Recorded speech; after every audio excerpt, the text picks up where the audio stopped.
எல்லாருக்கும் வணக்கம். அஷ்டாங்க யோகம் அப்படின்ற ஒரு விஷயம் பதஞ்சலி முனிவர் கொடுத்தது. அது போக திருமூலர் அதை பத்தி சொல்லியிருக்காரு, நிறைய பேர் சொல்லியிருக்காங்கன்னு வைங்களேன். அதுல உள்ள ஒரு பிரிவு தான் நம்ம இந்த யோகா அப்படின்னு சொல்லக்கூடியது. யோகா அல்லது யோகாசனம் அப்படிங்கிறது அஷ்டாங்க யோகத்தில் இருக்கக்கூடிய ஒரு படிநிலை, ஒரு ஸ்டெப்பு. இது மாதிரி 8 ஸ்டெப் இருக்கு. அந்த 8 படியும் சேர்த்து தான் அஷ்டாங்க யோகம். இந்த அஷ்டாங்க யோகம் எதுக்கு அப்படின்னா, அதாவது பழங்கால முனிவர்கள் சொன்னது எதுக்காக சொல்லி வச்சிருக்காங்கன்னா, நாம முக்தி நிலை அடைகிறது அல்லது ஞானி நிலை அடைகிறது எப்படி அப்படின்றதுக்கு ஒரு அறிவியல் சார்ந்த ஒரு விஷயமா வந்து சொல்லியிருக்காங்க. பொதுவாகவே இந்த முக்தி நிலை ஞானி நிலை அப்படிங்கிற விஷயங்கள் எல்லாமே ஆன்மீக தளத்துல வரக்கூடியது. அதுக்கு எல்லாமே வேற மாதிரியான ஃபார்முலா, நீங்க நம்பணும், கடவுளை நம்பணும், இந்த மாதிரியான விஷயங்களை பத்தி வச்சு இருக்கும். ஆனா அதுலயே இந்த பதஞ்சலி சொன்ன அஷ்டாங்க யோகம் அல்லது இந்த யோக வழிமுறை இது மட்டும்தான் ஆன்மீகத்துக்கு பயன்படுத்தக்கூடிய ஒரு வழிமுறை. ஆனா அந்த வழிமுறை முழுக்க முழுக்க அறிவியல் சார்ந்தது. அப்படியான ஒரு வழிமுறை, ரொம்ப ஒரு இன்ட்ரெஸ்டிங்கான ஒரு வழிமுறை அப்படின்னு சொல்லணும். ஆன்மீக தளத்திலேயே ரொம்ப வித்தியாசமானது அப்படின்னா இதுதான். சரி, இந்த அஷ்டாங்க யோகத்துல இருக்கு அந்த 8 படிநிலைன்னு சொன்னோம்ல, அது என்னென்ன படிநிலை அப்படின்னா, முதல்ல யமம், நியமம், ஆசனம், பிராணாயாமம், பிரத்யாகாரம், தாரணை, தியானம், சமாதி அப்படின்னு சொல்றது. அந்த 8வது சமாதின்றத பத்தி அவ்வளவு ஈஸியா யாரும் விளக்கம் கொடுக்க முடியாது. ஒரு முக்தி நிலை அடைந்த, ஒரு ஞானி நிலை அடைந்த, முழுமையான ஞானம் பெற்ற ஒரு குரு, ஒரு வழிகாட்டி மட்டும்தான் அதுக்கு விளக்கம் கொடுக்கும். ஆனா அதுக்கு முன்னாடி இருக்கக்கூடிய அந்த 7 படிகளை பத்தி, அந்த 7 படிநிலைகளை பத்தி அதுல பயணப்பட்டு இருக்கக்கூடிய எல்லாருமே வந்து பேசலாம். சரி, இப்ப அதுல இருக்க ஒரு விஷயத்தை பத்தி பார்ப்போம். முதல்ல சொல்றது என்ன அப்படின்னா, இந்த யமம். இந்த யமம் அப்படின்னா யமம்னு சொல்லியிருப்பாங்க. ஒரு சில பேர் வந்து அதை சேர்த்து எழுதுறதுனால இயமம்னு சொல்லுவாங்க. இயமம் அப்படின்னா என்ன அப்படின்னா, ஒரு மனிதன் சமூக ஒழுக்கத்தோட வாழ்றது அப்படின்னு சொல்லுவாங்க. சமூக ஒழுக்கம்னா, நீங்க ஒரு முக்தி நிலை அடையணும், ஞானி நிலை அடையணும்னா எந்தெந்த வழிமுறைகளை நீங்க மற்றவர்களோட பேசும்போது பழகும்போது பயன்படுத்தணும் அப்படின்றது. அதாவது உங்களுக்கும் மற்றவர்களுக்குமான ஒரு ஒழுக்க நடைமுறை அப்படிங்கிறது தான் யமம். அது 2வது இருக்கக்கூடிய நியமம் அப்படிங்கிறது நீங்க உங்களுக்கு செய்து கொள்ளக்கூடிய ஒரு ஒழுக்க வழிமுறைகள். அதுதான் அது சமூக ஒழுக்கம்னு சொல்லுவாங்க. இதை சுய ஒழுக்கம் சார்ந்ததுன்னு சொல்லுவாங்க. யமம் அப்படின்றது சமூக ஒழுக்கம். 2வது வந்து சுய ஒழுக்கம் சார்ந்தது சொல்லுவாங்க, நியமத்தை வந்து சொல்லுவாங்க. இப்ப நீங்க காலையில எழுந்து ஒழுங்கா குளிக்கணும், உடலை வந்து கரெக்டா பேணணும். அதே மாதிரி உள்ள இருக்கக்கூடிய இப்போ பல்லு விளக்குறது, மாசம் ஒருக்கா வந்து குடலை கிளீன் பண்றது, இந்த மாதிரி உள்ளுறுப்புகளை ரொம்ப பத்திரமா பாதுகாக்கிறது, அதுக்கான வழிமுறைகளை நீங்க செயல்படுத்துறீங்க அப்படின்னா அதெல்லாம் வந்து உங்களுக்கே சம்பந்தப்பட்ட விஷயம். அது நியமத்துல வரும். அது 2வது, அதுதான் சுய ஒழுக்கம் சார்ந்தது. சொல்றது, நீங்க அதை பயன்படுத்தல, அதை பின்பற்றல அப்படின்னா அது உங்களையும் பாதிக்கும், பக்கத்துல இருக்க ஆளையும் பாதிக்கும். அதனால அந்த யமத்தை வந்து சமூக ஒழுக்கம் சார்ந்ததை முதல்ல சொல்லிட்டு நியமத்தை 2வதா சொல்றாரு பதஞ்சலி.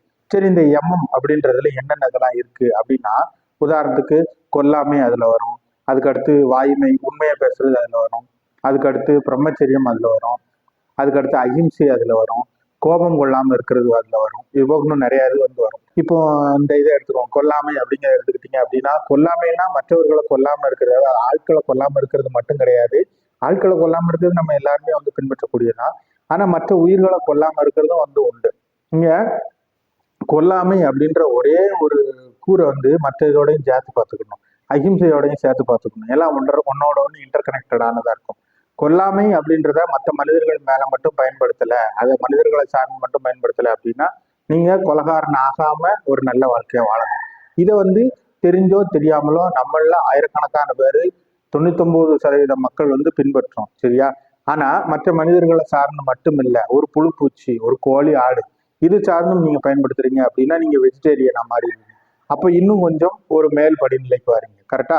இதே நேரம் அதுலேயே இன்னும் கொஞ்சம் தாண்டி போய் அகிம்சை அதுக்குள்ள போறீங்க அப்படின்னா, நீங்க கொல்லாமை, அதாவது ஒரு நாயை அடிச்சு கொல்லல, ஒரு கோழியை அடிச்சு கொல்லல அப்படிங்கிறது மட்டும் இல்லாம இன்னும் மேம்பட்ட நிலைக்கு போகும்போது அதை தொந்தரவு கூட நீங்க பண்ணல. நீங்க போற பாதையில ஒரு நாய் படுத்து கிடக்குது, அதை தொந்தரவு கூட பண்ணல, நான் அப்படி தாண்டி போயிடுறேன், இல்ல சைட்ல விலகி போயிடுறேன். அந்த மாதிரி அது அப்போ இன்னும் நீங்க மேம்பட்ட ஒரு மனிதரா, ஒரு மேம்பட்ட ஒரு வள்ளலார் வழியில போகக்கூடிய ஒரு மனிதனா மாறுறீங்க அப்படின்னு தான் அர்த்தம். சரியா? அப்போ அதனாலதான் வந்து என்ன சொல்றேன்னா, கொல்லாமை அப்படிங்கறத காட்டிலும் அந்த அஹிம்சை அப்படிங்கிறது இன்னும் கொஞ்சம் கூடுதல் வேல்யூ உள்ளதாயிரும். இப்போ அஹிம்சாவாதியா நீங்க மாறதுக்கு முயற்சி பண்ணணும். இது ஒரு படிநிலை அப்படின்னு வச்சுக்கோங்க. அப்ப நீங்க கொல்லாமையில இருக்கிறீங்க, அடுத்த அஹிம்சை நிலைக்கு மாறுறீங்க அப்படின்னா உங்களால மற்ற யாருக்குமே வந்து தொந்தரவு இல்லை, அப்போ இதே எல்லாரும் ஃபாலோ பண்ண ஆரம்பிச்சா, எல்லாரும் ஃபாலோ பண்றது ரெண்டாவது, யாரு அந்த ஆன்மீக தளத்துல போடணும்னு முயற்சி பண்றாங்கன்னா அந்த நபர் பயன்படுத்த ஆரம்பிச்சாங்க, அந்த வழிமுறையில வாழ ஆரம்பிச்சாங்க அப்படின்னா அவர்களுடைய ஆன்மீக வாழ்க்கைக்கு, அக வாழ்க்கைக்கு அது வந்து பிரயோஜனப்படும். அதை தான் வந்து இதுல இருக்கக்கூடிய ஒரு விஷயம்.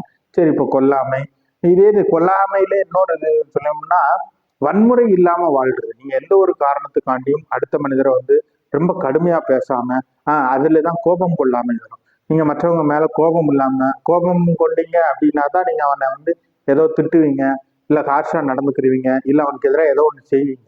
இந்த எல்லாமே வந்து வன்முறை தான். அருவாள் எடுத்துட்டு போய் இன்னொரு ஆளை வெட்டினா மட்டும் வன்முறை அப்படின்னு கிடையாது. ரொம்ப கடுமையா நடந்துகிட்டாலும் ஒரு வன்முறை தான். இந்த மாதிரி வன்முறை பாதையிலிருந்து விலகி இருக்குது கொல்லாமை, கோபம் கொள்ளாமை, அகிம்சை, இந்த மாதிரி இதெல்லாம் பின்பற்றுறது வந்து ஒரு இதுல வரும். அதுக்கப்புறம் திருடாக இருக்குது. திருடாம இருக்கிறதுனா நேரடியா பிட் பாக்கெட் மாதிரி ஒருத்தன் சட்டப்பையில இருந்து திருடுறது மட்டும் கிடையாது. நீங்க கடையில போய் ஒரு பொருள் வாங்குறீங்க, ஒரு 10 பொருள், கடைக்காரர் தெரியாதனமா 10 பொருளுக்கு பில்லு போடுறது போல 9 பொருளுக்கு பில்லு போட்டாரு. நீங்க அதை கவனிக்கிறீங்க, அவர் அதை கவனிக்கல, நீங்க அதை கவனிக்கிறீங்க. அவர்கிட்ட நீங்க அதை எடுத்து சொன்னீங்கன்னா நீங்க அந்த 10வது பொருளுக்கு நீங்க உங்க கையில இருந்து காசு கொடுக்கணும். இது உங்க தப்பு இல்ல, அவர் தப்பு தான். இருந்தாலும் நீங்க அதை நேர்மையா நடந்துக்கிட்டீங்கன்னா, இந்த இதுக்கு பில்லு போடலை, எனக்கு சேர்த்து போடுங்க, நீங்க பொருள் எடுத்து கொடுத்தீங்கன்னா நீங்க ஒரு சிறிதளவு கூட அவன் பொருளை எடுக்கணும்னு நினைக்கல. அடுத்தவன் பொருளுக்கு மேல ஆசைப்படாம இருக்குது. ஆசை வரும்போது தானே திருட்டு வரும். நீங்க ஆசைப்பட்டுட்டீங்க அப்படின்னா மனதளவுல நீங்க திருடன் ஆயிடுறீங்க. வெளியில தெரிஞ்சு திருடனா இருக்கிறது வேற, மனசுக்குள்ள திருடனா இருக்கிறது வேற. அப்ப நீங்க அந்த இடத்துல மனசுக்குள்ள திருடனா இருப்பீங்க. அவன்கிட்ட சொல்லல அப்படின்னா அப்பவும் நீங்க திருடர் கிடையாது, வெளியில திருடன் கிடையாது தான். ஏன்னா நீங்களா எடுத்துட்டு வரல. ஆனா அவங்ககிட்ட அந்த விஷயத்த சொல்லல அப்படின்னா மனதளவுல நீங்க திருடன் மாதிரி தான். அந்த மாதிரி கூட நீங்க திருட்டுக்குள்ள இன்வால்வ் ஆக கூடாது அப்படிங்கறதான் வந்து இதில் சொல்லுவாரு. அதுக்கு அடுத்து பொய் பேசாம இருக்கிறது, வாய்மை அப்படின்னு சொல்றது. இந்த வாய்மையை மட்டும் வந்து நம்ம திருவள்ளுவர் சொன்ன மாதிரி தான் வந்து எடுத்துக்கணும். பொய்மையும் வாய்மை எடுத்தே புரை தீர்த்த நன்மை பயக்குமணின்னு சொல்லுவார்ல. அதாவது யாருக்கும் கேடு இல்லாம, யாருக்கும் தீங்கு இல்லாம ஒரு பொய் சொன்னா கூட அது உண்மை மாதிரிதான் அப்படின்னு சொல்லி சொல்லுவார்ல. அந்த மாதிரியா நீங்க வாய்மையை வந்து எடுத்துக்கணும். லிட்டரலா அப்படி செயல்படிக்கு பொய் உண்மை அப்படின்னு சொல்லி இலக்கணப்படிக்கு அது எப்படி அந்த மீனிங் தருமோ அந்த மாதிரி எடுத்துக்க கூடாது. அதனுடைய பயன்பாடு அது என்ன வகையில வெளியில வருது அப்படிங்கிறத வச்சு அந்த அர்த்தத்தை எடுத்துக்கணும். இப்படி இதுக்கு அடுத்து இதுல இன்னொன்னு என்ன சொல்லுவாங்க அப்படின்னா, அந்த பிரம்மச்சரியம் சொல்லுவாங்க. பிரம்மச்சரியம் அப்படின்றது நம்ம விவேகானந்தர் மாதிரி, காமராஜர் மாதிரி, முத்துராமலிங்க தேவர் மாதிரி வாழ்றது. அதே மாதிரி எல்லாரும் வாழ முடியாது. அவர்கள் வந்து பிரம்மச்சரியத்திலே வந்து ஒரு உயர்ந்த நிலையில இருக்கிறவர்கள், அவர்கள் வேற. ஆனா அது மட்டும் பிரம்மச்சரியத்துக்கான இலக்கணம் கிடையாது. ஒரு மனுஷன் அவனுடைய கல்லூரி முடிகிற காலம் வரைக்கும், அந்த முதல்ல அவங்க ஆதி காலத்துல சொல்றதுல ஒரு 25 வயசு வரைக்கும் சொல்லியிருப்பாங்க புராணங்கள்ல, சாஸ்திரங்கள்ல. அந்த 25 வயசு வரைக்கும் நீங்க பிரம்மச்சாரியா இருக்கிறீங்க, நீங்க எங்கேயும் தப்பு பண்ணல, வெளியில எங்கேயும் போகல வரல, அதுக்கடுத்து கல்யாணம் பண்ணிக்கிறீங்க. கல்யாணம் பண்ண பிறகும் மனைவியோட மட்டும்தான் வந்து சேர்ந்துருக்கிறீங்க, வேற வெளியில எங்கேயும் வந்து ஒரு கல்யாணத்தை மீறிய ஒரு தொடர்பு இல்லை. அதுவும் வீட்டுக்குள்ளேயும் ஒரு அளவோட இருக்கு, மாசத்துக்கு 2 தடவைன்னு சொல்லி சாஸ்திரம் சொல்லியிருக்கு. அந்த மாதிரி தான் உடலுறவு அளவோட இருக்கு அப்படின்னா நீங்களும் பிரம்மச்சாரி தான் அப்படின்னு சொல்லி சாஸ்திரம் சொல்லுது. சரி, அந்த அளவுக்காவது நம்ம வந்து கடைபிடிக்க முடியும். இது ஒரு பக்கம் இதை சுய ஒழுக்கங்கிற அந்த 2வது பாயிண்ட் நியமம் அப்படிங்கிறதுலையும் சேர்க்கலாம். இல்ல இது மற்றவர்களையும் பாதிக்குது அப்படின்றதுனால இதை வந்து யமம் அப்படின்ற அந்த முதல் படிநிலையில கூட சேர்க்கலாம். எதுல சேர்த்துக்கிட்டாலும் இது வந்து அந்த அஷ்டாங்க யோகத்தோட 8ல 1வதுலயோ 2வதுலயோ வரும். இப்போ இந்த மாதிரியான வழிமுறைகள் இதெல்லாம் ஒரு மனிதன் தன்னுடைய சமூகத்துக்கு, தன்னை சுற்றி இருக்கிறவர்களுக்கு தொந்தரவு இல்லாம வாழணும் அப்படின்னா அதுக்கு என்னென்ன விஷயங்களை செய்யணும்? கொல்லாமை, திருடாமை, வாய்மை, நேர்மை, இந்த மாதிரியான விஷயங்கள் எல்லாம் இதுல நிறைய விஷயங்களை நிறைய பேர் கடைபிடிப்போம். அதுல ரொம்ப அழுத்தத்தோட, ரொம்ப தீவிரத்தோட இருக்கிறது, அதை தான் வந்து இந்த யமம் அப்படிங்கிறதுல வந்து சொல்லுவாரு. இதை எல்லாரும் கடைபிடிச்சோம் அப்படின்னா நம்ம ஃபர்ஸ்ட் முதல் ஸ்டெப்ல, முதல் படியில பாஸ் அப்படின்னு சொல்லி எடுத்துக்கலாம். பாஸ் மட்டும் இதுல டார்கெட் கிடையாது, நல்லா நிறைய அதுல முன்னேறி இருக்கணும் அப்படிங்கிற டார்கெட்டு. சரி, அதுக்கடுத்து அந்த 2வது என்னது நியமம், அதுக்கு அடுத்து இருக்கிறதெல்லாம் என்ன அப்படிங்கிற அடுத்தடுத்து இதுல பார்க்கலாம். இந்த அஷ்டாங்க யோகத்துல இவர் சொல்றதுல இந்த முதலும் 2வதும் கொஞ்சம் ஈஸி மாதிரிதான் தெரியும். ஏன்னா முதலும் 2வதும் நம்ம நிறைய இடங்கள்ல கேள்விப்படுறது. அதிகமான பேர் தெரிஞ்சோ தெரியாமலோ முதல் படியும் 2வது படியும் பாஸான ஆட்களாக தான் இருப்பாங்க. 3வது 4வதுலாம் வந்து யாரும் பழகி இருக்க கூட மாட்டாங்க. ஆனாலுமே முதலும் ரெண்டாவதும் பின்பற்றுறது அதை 90% 100% பின்பற்றுறது அவ்வளவு ஈஸி கிடையாது, கொஞ்சம் கஷ்டம்தான். நீங்க பொய்யே சொல்லாம ஒரு மாசம் இல்ல ஒரு வாரம் இருந்து பாருங்க, அப்பதான் அதுல இருக்கக்கூடிய சிக்கல் என்ன அப்படிங்கிறது வந்து தெரியும். பொய் சொல்லாமனா கொஞ்சம் கூட பொய் சொல்லக்கூடாது. அப்படின்னா நீங்க என்ன செய்யணும்னா, நீங்க பேசுற வார்த்தை எல்லாத்தையும் இது உண்மையா பொய்யா, இது உண்மையா பொய்யான்னு யோசிச்சுட்டு தான் வந்து பேச வேண்டியிருக்கும்.